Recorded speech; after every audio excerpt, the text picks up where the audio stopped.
The great thing about this orchestra in St. Louis is that they are familiar with this tradition. There's a long history of jazz. The whole basis of what's connected up with this sort of music is not foreign to the players. At the same time, when you bring in a group like the Jazz at Lincoln Center Orchestra, they're essentially giving us a masterclass in how this works. With Maestro Robertson, he's working with everything. He believes in the piece, and he's communicating a thing that's the opposite of the type of prejudice and ignorance that you used to find in the whole highbrow, lowbrow conversation.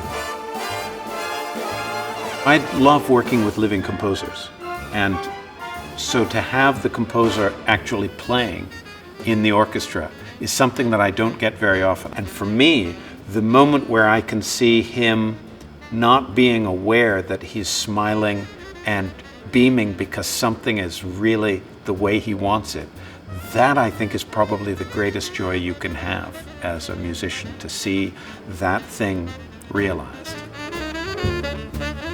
It's been important for me to be specific about these grooves and to, with my music, to have an optimism, because that earned optimism is the essence of what the blues is about.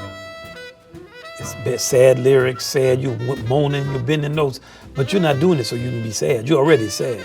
You're doing it so you can come to grips with the enormity of your experience and come to a conclusion. And this is a time that we need that optimism, and that's what I feel this symphony represents, and that's what us coming together with the St. Louis Symphony represents in the heart of that community. This way that Wynton has of really incorporating all of the different groups means that we have this totality of whether it's call and response, or whether it's dialogue, or whether it's elaboration of something that someone else has said. This makes the whole thing this incredibly vibrant and dynamic musical conversation between a symphony orchestra and a jazz orchestra.